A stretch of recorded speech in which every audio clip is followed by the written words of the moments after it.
What is up, podcast community? My name is Cam King. This is Three Questions Podcast, episode number 88. I haven't actually wanted to record a whole lot of podcasts lately, so I appreciate your guys' patience.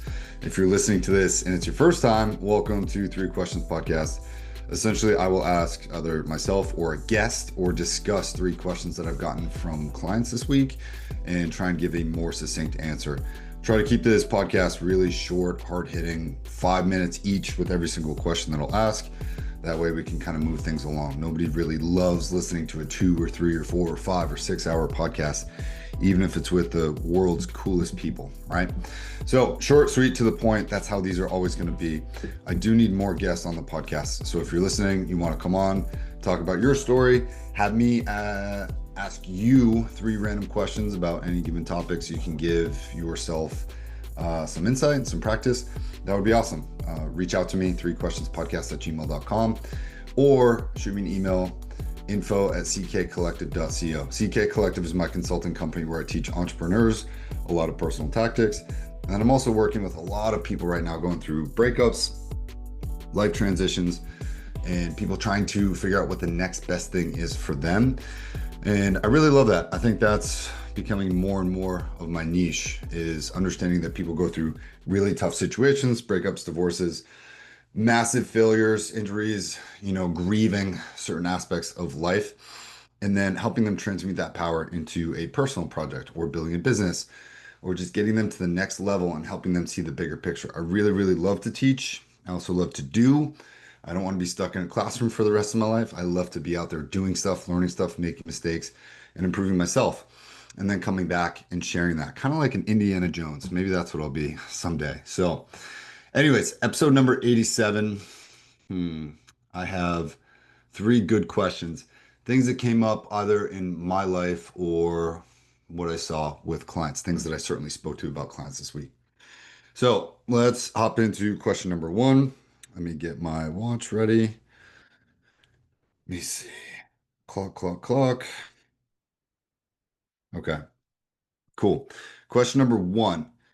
Women's body, women's choice. How do we balance respecting a woman's right to choose with the emotional impact that choice can have on a partner, especially in relationships where life-altering decisions are made without mutual closure? Ooh, so this is a tough one. I do believe in the power of choice for a woman. I don't think that any man ever should be able to tell a woman what to do. I think his input should be included. I think conversations need to be discussed if you still have a healthy relationship with that person. However, at the end of the day, it is always the woman's decision. And no, she doesn't have to explain herself. But I think that it varies in every single different state across the country, which is why this topic comes up every single election. You do have the power of choice, women. But for me, as an individual, being a man who, my mom had me when I was 19 years old, and she had every single right in the world to get rid of me. So this is obviously a personal question, and I could have very easily not been here. So I'm grateful for the fact that she was very in touch with her faith, had owned up to what happened, but she decided to go through with it, knowing that her 20s and a big part of her 30s would be sacrificed, right? No going to the clubs, no going to trips, and just working 2 or 3 jobs at some point. And even as a kid, we still had groceries delivered to our door. My biological father was not a good person, and he was very abusive to my mom. And it's not a sad story. It's okay. I processed all of this so I can talk about it now. But looking back, I understand the sacrifices that my mother made, and my mother and I are very close. And I've told her numerous times how thankful I am for that. And it's also inspired me to want to show up and be the best person that I can, to use all of my potential. And I think despite the more negative or toxic habits that I may have inherited from a biological perspective from my father, I think that he was a very talented man with a lot of potential that he couldn't quite alchemize and figure out how to use that energy.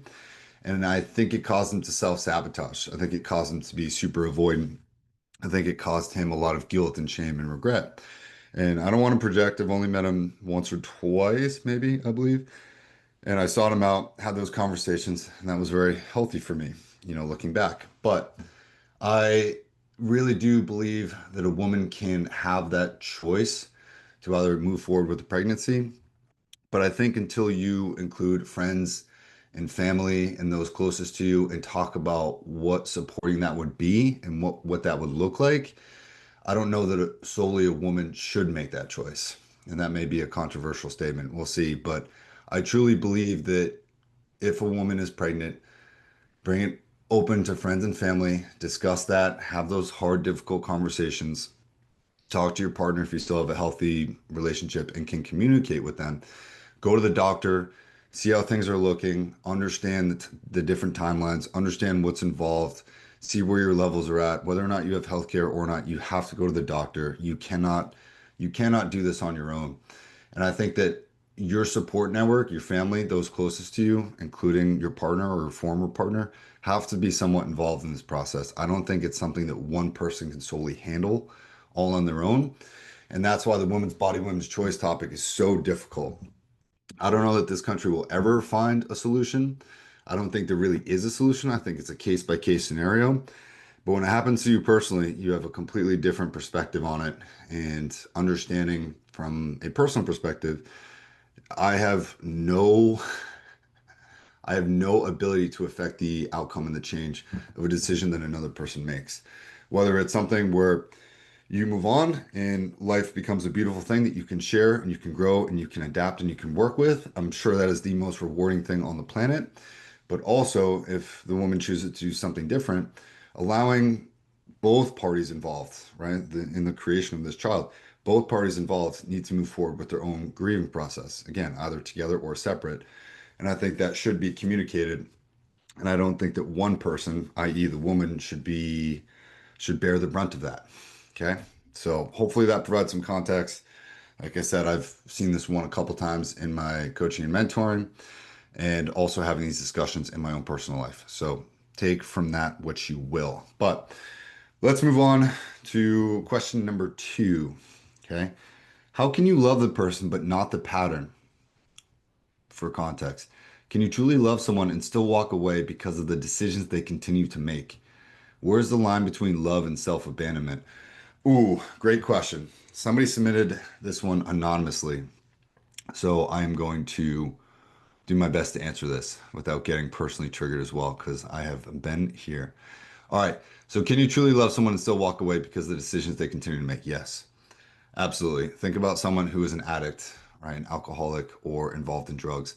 If that person continues to use those things and they are quote unquote not themselves or not their best selves for you, how can you continue to stand by that? How can you continue to support that? Yes, you may have fallen in love with a person, but people change and people change for a reason, right? Actually, being able to change or being able to adapt is the number one sign of intelligence. But if someone is changing for the worse, that's not very intelligent. You deserve good love, and good love you shouldn't have to fight for. You shouldn't have to prove yourself for. You shouldn't have to argue for. You shouldn't have to beg for. You shouldn't have to ask for any of these things. Good, equal, reciprocal love is one where you can communicate your expectations of another person and they can communicate their needs and expectations to you. When your needs become my needs and my needs become your needs, I would say that's a hallmark of a great relationship. However, if you continue to stick by someone, um, if you continue to stick by someone and they're not treating you right or they're not doing the right things or they're continuing to self-sabotage and abuse themselves or not live up to their potential, this is a form of codependency now. Not saying that you're dependent on them, but saying that you keep propping this person up. And this is why women will resent men after some time, because even when men fall, you shouldn't laugh. You don't need to help him back up, but that man needs to take the fall and learn to get back up on his own, right? Get back up on the horse by himself. If he can't do that, or he's taking too long, or he hasn't done that in a long time, women will begin to resent the man because, no offense, but that is the man's job. Hey, get back up on the horse. You can walk away from someone because they're continuously choosing not to live up to their potential, or they're not exhibiting the right things for you.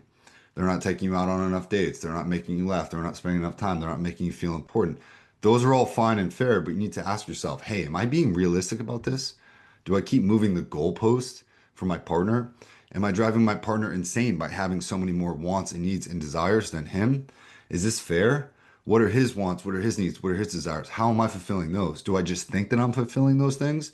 Or am I actually fulfilling those things and my partner is displaying that? This is going to parlay into the third question that we have, but I've seen this conversation a lot in my sessions this week.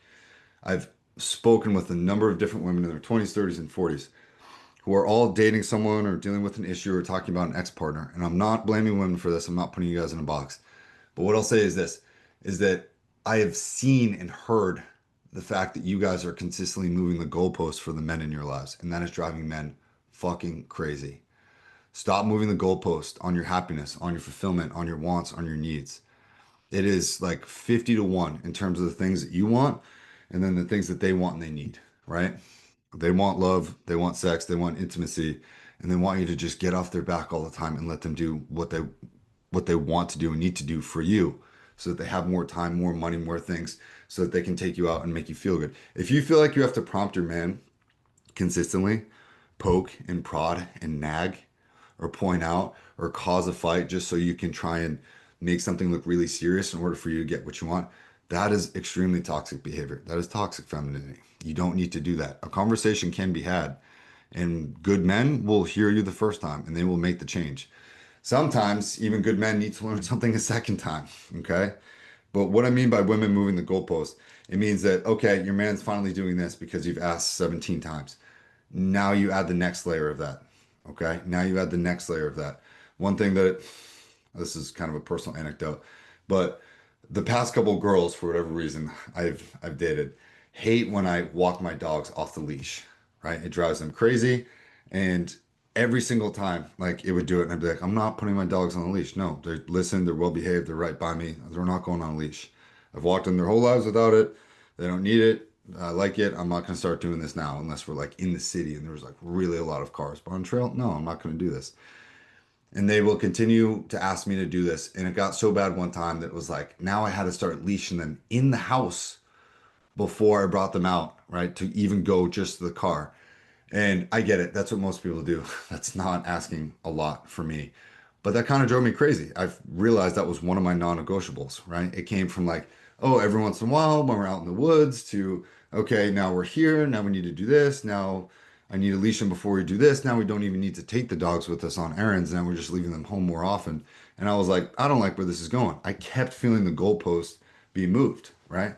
And then it got all the way to the point where I don't want the dogs on the bed. The dogs can't be on the couch. The dogs can't come to my parents' house. And I was like, I'm done, right? For me, these were things that I identified that started off cool and then slowly, right, that noose got tightened around my neck. And I didn't really like that or appreciate that. So, yeah, you can love person, but not the pattern. That was certainly a pattern that I didn't like in my own life. But hey, you got to choose between loving yourself and abandoning yourself. Which one are you going to choose at the end of the day, right? Okay, let's hop into question number three, conditional love versus unconditional love.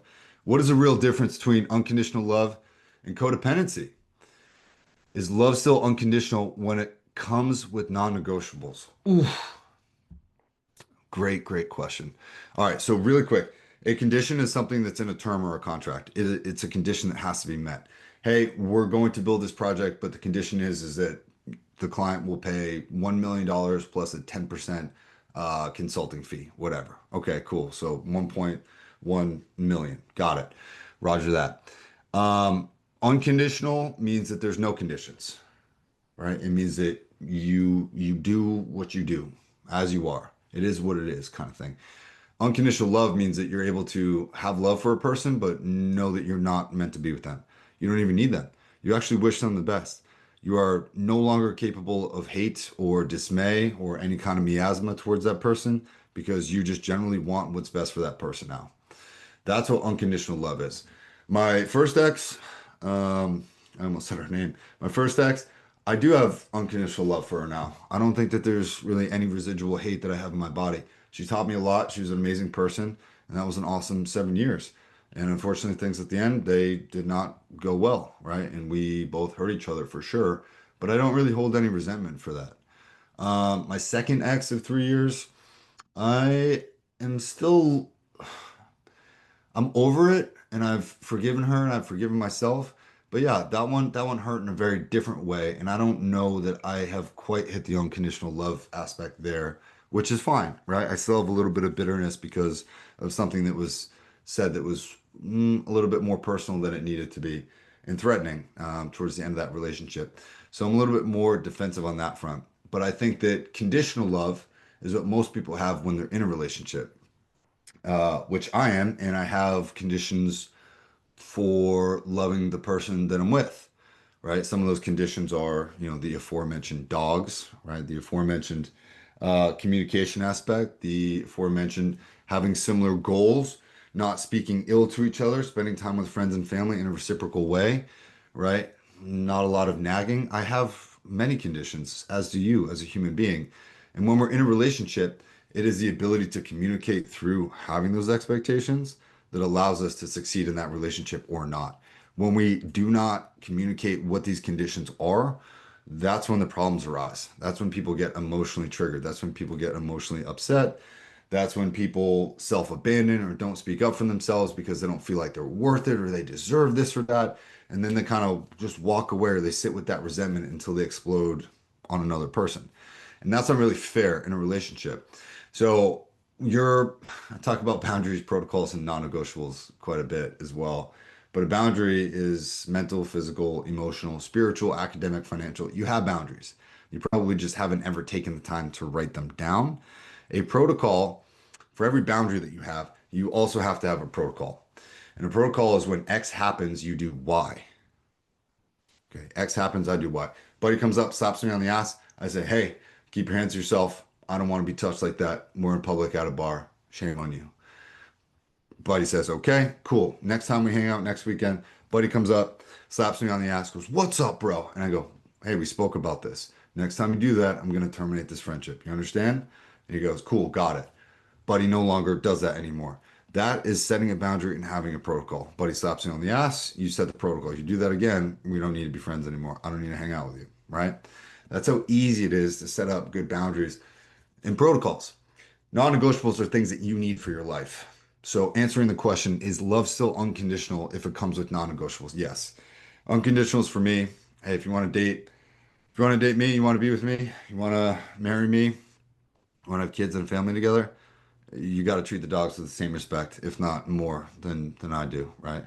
We're a package deal. My two dogs are super important to me, and if you're not a dog person, you ain't my person, okay? So yeah, I can still have love for someone, but and have it be unconditional, but my non-negotiables are that hey, you gotta like my dogs. I can still love you and want the best for you and not have resentment for you. But my non-negotiables are my non-negotiables, and you have to have those as a human being. If you don't know your boundaries and your protocols and your non-negotiables, then you should work with me because that's what I help clients do. I make clients literally construct all of this stuff and do the deep work in a period of 3 months. And as they do the work, they begin to change. And then I help them to rewire their brains. And there's certain ways that I like to do that. But that's the best part about being a teacher is I get to test all this stuff out on myself. Once I find something that makes sense or works for me, this is what I love teaching my clients for. And Three Questions podcast here is an attempt to support my clients from afar, right? Help new people if you want to listen to this. Short 15, 20-minute episodes. I do minimal editing. If you watch on YouTube, hey, cool. If not, if you're listening on Spotify or Apple, I appreciate you guys listening. You can always submit questions to me. Just send them via DM here on CK Collective or info at ckcollective.co, or you can send them to three questions podcast at gmail.com. I will always take those. But hey, please rate the show. 5 stars really helps out a lot, especially on Spotify. I guess that's big for the algorithm or on Apple Podcast. Send it to a friend, submit questions, just stay in touch with me. And if you want to be a guest, shoot me a line. I will be doing more of these podcasts. My apologies for being sporadic with the posting of these episodes, but I need to get back into doing this and speaking a little bit more because it's helpful, right? It's therapeutic for me, and I get to answer questions from my amazing clients, whom I love you guys so much. You guys are great. Seeing you guys put in the work each and every single day is one of the best parts about, this community that we've built. CK Collective, yeah, sure, cool. It's my initials, whatever. But the fact is, we have now over 100 people in our Discord. I think all time I'm at like 300 plus clients. I have too many reviews, a website, I have a whole master course up that I'm helping people out with. And I think we're up to like 30,000 followers on TikTok, which is awesome, right? So I learn things, I teach things, and we're all helping each other out, right? You guys are continuing to connect, continuing to teach me, continuing to build great businesses, and that's all wonderful stuff. So hats off to you guys. Remember, if you're in hell, keep going, right? You never, ever, ever, ever lose. You either win or you learn. So keep going, keep producing, keep chugging away, and I'll be here to support you every step of the way. Never above, never below, but always right beside you. Okay? See you guys in the next one. Thank you so much for watching. This has been Three Questions Podcast, episode number 87. See you in, oh, excuse me. This is episode 88. Ooh, close one. Maybe I spiffed that up in the beginning. See you guys in episode 89.